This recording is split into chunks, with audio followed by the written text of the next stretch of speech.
How's it going, everyone? Welcome back to another video, and today we're going to be talking about Game Pass and the ecosystem and its stagnated growth. I still think the numbers are wrong. I think there's been a miscommunication somewhere. I do not believe that the Xbox core numbers are actually included in this, because when we look at the statistical actual numbers that everyone has been using, that 21 million Game Pass subscriptions didn't include PC, and that 33.6 million actually included Game Pass Xbox Live, which became Game Pass Core. And that kind of doesn't make sense, right? So are we saying that Game Pass lost 10 million subs in the space of a year and a half and it's grown? That doesn't make sense to me.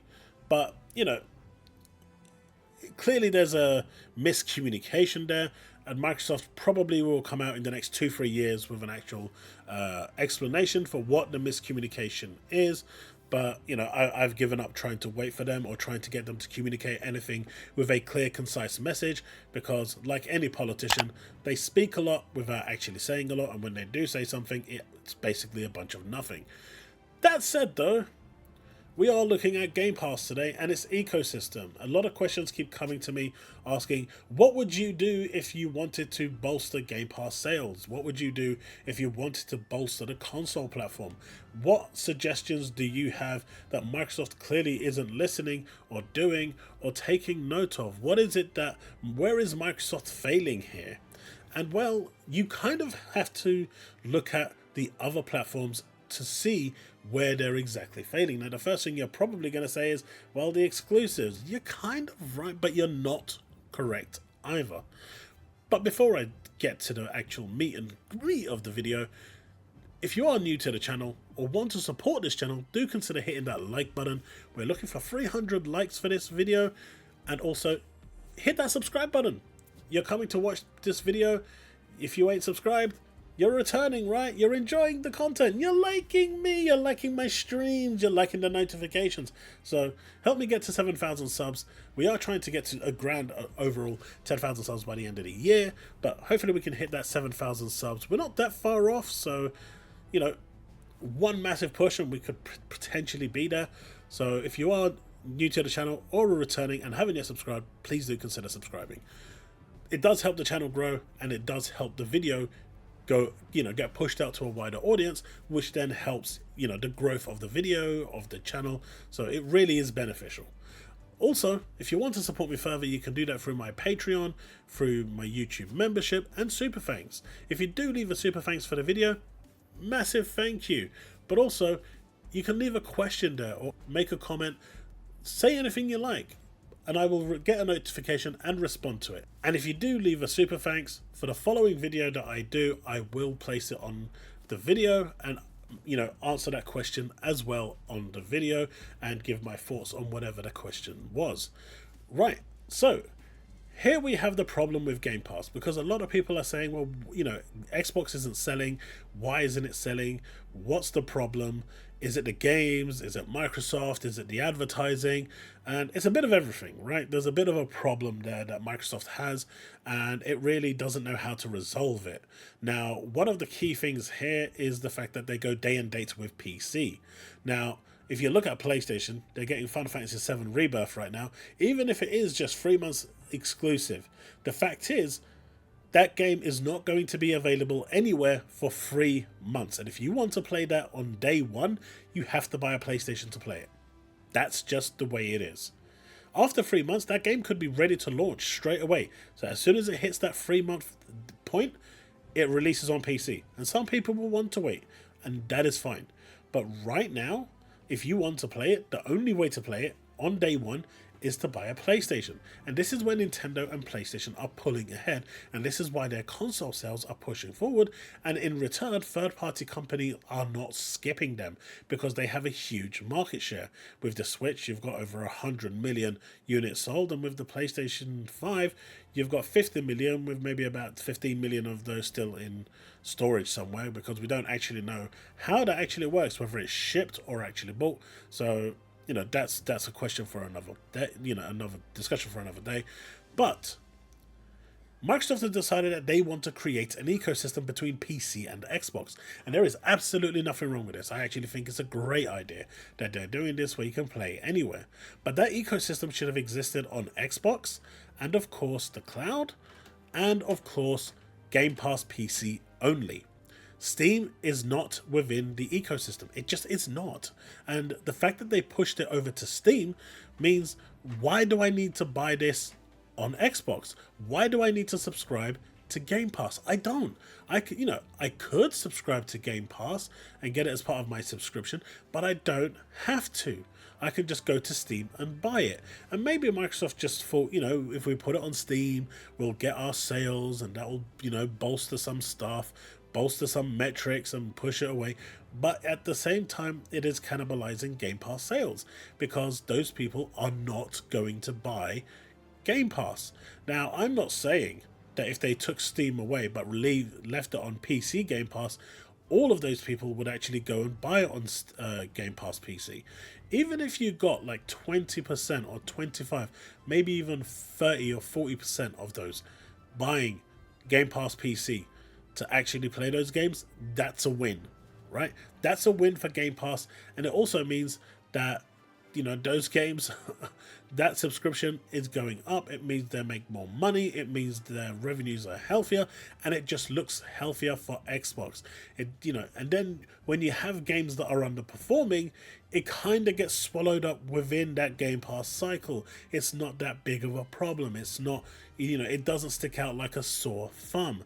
Now, I'm not saying, of course, never to release it on Steam, because we're seeing now that PlayStation does this anyway. They'll have a game, they'll wait 2 years or a year, and then push it out to Steam. Sony's general aim is, after a year, the game goes into PlayStation Plus. At that point, it can then go into, PC as well. That's a good transition. Maybe Xbox wants to do something different. Wait 6 months, give Game Pass PC a chance to thrive, a chance to push ahead, a chance to get some of those subscriptions, and then 6 months later release it on Steam. They could have done something like this, but in my opinion, that is one of the reasons why it's actually caused the problem. And for those people that absolutely do not want to get Game Pass for whatever reason, the alternative is to go buy an Xbox or wait 6 months to a year to play the game on PC. There's nothing wrong with that. But at the it's not like Microsoft is telling you that you can't play it on PC. They would have been telling you can play it on PC, you can buy it from the Microsoft Store if you want to, within that 6 months to a year, or sign up to Game Pass and get it as part of your subscription for 6 months to a year, or just after that, it will be available on Steam. That way, you're kind of funneling your consumers in one direction. The way it is right now, they're not funneling anything into Game Pass, they're not funneling anything into Xbox. So that's one problem. The second one, in my opinion, and this one's a big one as well, is third-party support. With first-party, we now know it goes day and day everywhere. But third-party support, certain games are missing. Like we've recently seen Gundam Breaker, we've seen Ys, we've also seen Monster Hunter Stories, and we've seen a few other games as well over the years that have missed, whether it's because Sony is money hatting them, or just because the publishers are just deeming that the market share for the console just isn't big enough. Microsoft needs to go out and get these third-party titles, whether it's Resident Evil, whether it's Silent Hill, whether it's Metal Gear, whether it's whatever the game is, right? Big titles that are exclusive to Xbox. And only Xbox, not PC, not anything else, Xbox. So if people want to play those games within the first 6 months or within the first year, and these are going to be timed exclusives only, if they want to play these games, they have to get an Xbox in order to play it. It's a clear funnel through to, encourage people, entice people, push people that if they want to play these games, the only place to play them is on the Xbox. And then after 6 months to a year, release them to wherever you want. It doesn't matter. It's a timed exclusive. But for that period, anyone that wants to play them here and now, they will have one option for those third-party games. First party, they can't really do that anymore because of the Steam. But if they actually held it off Steam, now you would have two sources of funneling through, two sorts of kind of filtering to PC Game Pass to bolster Game Pass sales, and of course Game Pass on console to bolster Game Pass sales, and also, you know, providing games that are exclusive, even if it is timed, to the Xbox platform for 3 months, 6 months, a year, whatever it is, to entice people to go out and buy the console to play those games, because that will be the only place you can play it for a set duration of time. And you know what? Once they've bought the console and more games start to come over with that promise that they're going to be exclusive for a set duration, only on this platform, people will buy it. Of course, you know, you want to make sure when you're doing this, you're not releasing your games at 30 FPS. At least 60 FPS has to be the base minimum, because if you start doing 30 FPS, PC gamers are going to be like, nah bruh, not interested. So you also need to make sure that quality standard is there for it. But in my opinion, this is how you would do it. This is the way it would be done. I've said this multiple times. This is the path that they should have taken. I think the PC path is pretty much gone. I think if they'd ever decide to rebrand the Game Pass, this is something that they could introduce. And at the end of the day, for everyone that's going to have a go at me now because of what I'm saying about Steam, the game will still be available on PC. It'll be available on the Microsoft Game Pass store for you to go and buy. So it's available on PC. It's not coming off PC. It's just available on a different storefront where Microsoft takes all the profits and at the same time gives them some, you know, gives them that push to sell Game Pass as well. And ultimately, when you do that, you get less games requiring to go to other people, or less, you know, exclusives going to other platforms. Obviously, we're still going to see those because of their promise to the FTC and Judge Corley, but ultimately, that is where we are at.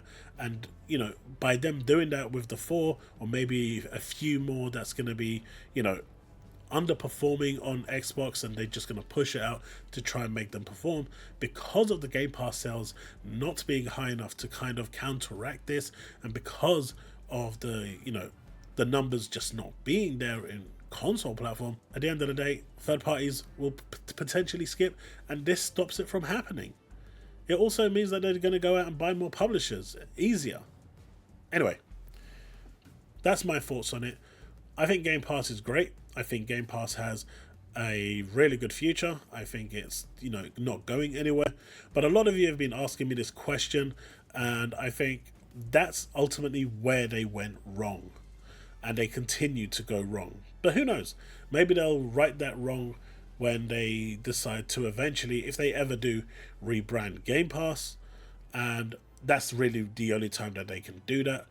And start setting criteria for when they can, when they're going to push day and date games. Because at the end of the day, even if they say right now games are day and date on Xbox and PC, and if they decided to change the release date for Steam, it would still be true, and they would not have lied. It would still be on PC through Game Pass PC or the Microsoft Store.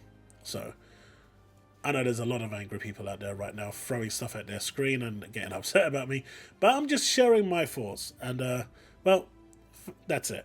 Thanks so much for watching. If you enjoyed this video, do consider hitting that like button. You're probably going to hit the down vote, I know. But hey, I can always ask, right? And maybe don't unsubscribe and hit that subscribe button. And if you are new to the channel, consider subscribing. And I'll see you in the next one. Right, folks, that's it. Remain legend.